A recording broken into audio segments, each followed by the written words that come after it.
If I tell you this story, you may never look at me the same again. But I'm tired of carrying this secret like a curse tied around my neck. It has haunted me for years. And maybe, if I speak it out loud, maybe I'll finally breathe. I stole from God. Not once, not twice. Every Sunday, for years.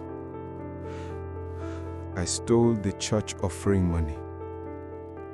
I can already hear you asking, why? What kind of heart does that? What kind of wickedness pushes a man to take what's meant for God, for his work, for his people? But listen, sin is never simple. It doesn't start like a monster. It starts like a whisper, a need, a hunger, a lie you tell yourself to survive.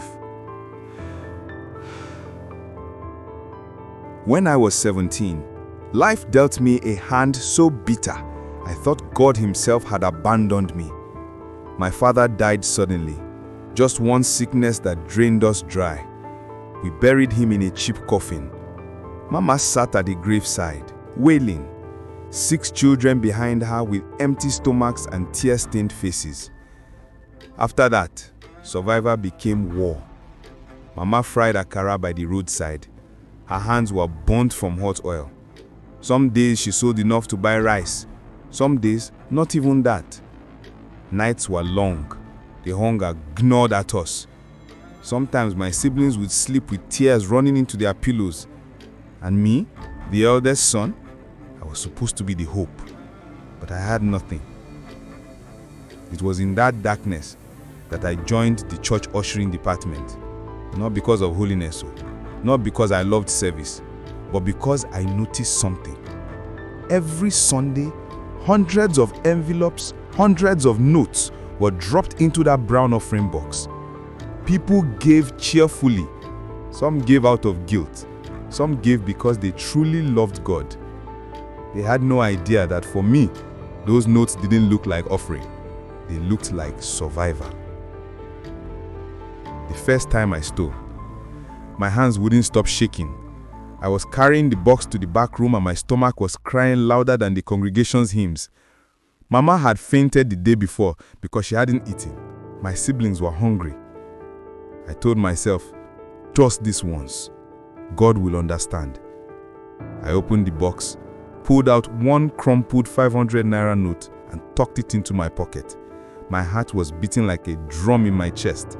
I thought lightning would strike me right there. But nothing happened. That night, I bought garri, sugar, groundnut. My siblings ate like kings. Mama smiled faintly, asking no questions. And in that smile, I found the justification. Maybe God saw our suffering. Maybe he forgave me. But sin never stops where you want it to stop. That one note became 2, then 5, then 10. Before long, it wasn't just food.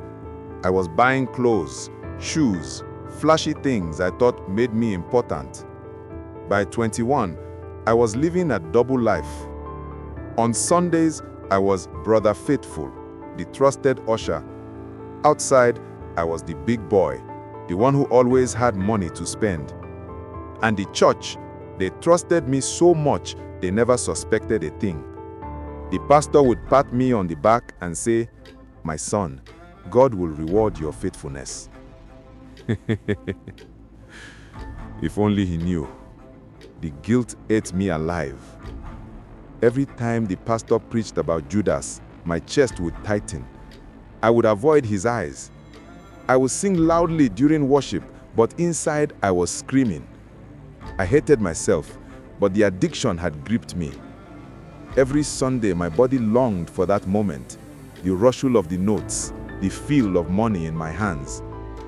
And I got bold, too bold. Sometimes I would slip out entire bundles.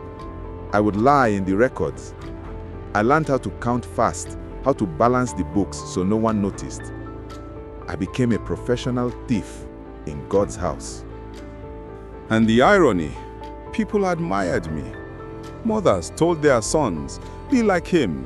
He's dedicated to God's work. Dedicated. If only they knew the kind of dedication I had to greed, to sin, to the devil whispering in my ear every Sunday. Years passed, and the sin followed me like a shadow. One Sunday, it nearly caught up to me. I had just slipped a wad of notes into my pocket when I looked up and saw him. A young usher, just 15, his eyes wide, his lips trembling. He had seen everything. Our eyes locked. My blood went cold. But he didn't say a word. Not that day. He just stared at me, week after week, like my shadow. And then one day, after service, he walked up to me and whispered, "Brother, don't you fear God?" Those words pierced me deeper than any sermon. That night, I cried like a child. I knelt by my bed, begging God for forgiveness. I promised I would stop. But the next Sunday, I stole again. Because guilt doesn't cure addiction. Tears don't erase habits. I was trapped. And then, the day of reckoning came.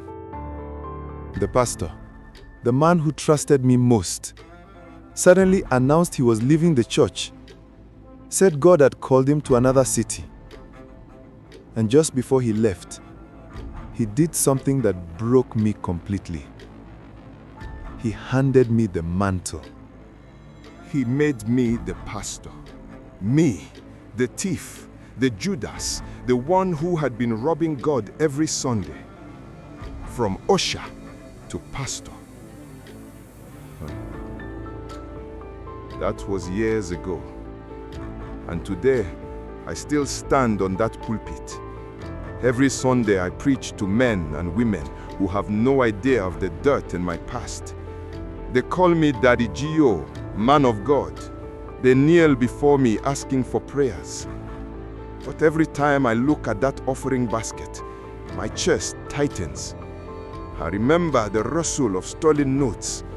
I remember the boys whisper, "Don't you fear God?" Sometimes, when I preach about integrity, my voice shakes because I wonder, how can I speak about truth when my hands once desecrated God's house? Do you know the worst part? Some nights, I dream that the secret comes out. I dream of the congregation rising, their eyes filled with hate. I dream of Mama, her face twisted in shame. I dream of God Himself turning His back on me. And when I wake up, I'm drenched in sweat. I don't know if God has forgiven me. I don't know if He looks at me with mercy or if He still sees the thief I was. All I know is this: my past is a chain I drag with me every day. But maybe this confession is my first step toward freedom. I stole from God. I betrayed His trust. And yet here I am, leading His people. Maybe it's grace. Maybe it's judgment. I don't know. All I ask is pray for me, because I'm still haunted by the sins of every Sunday.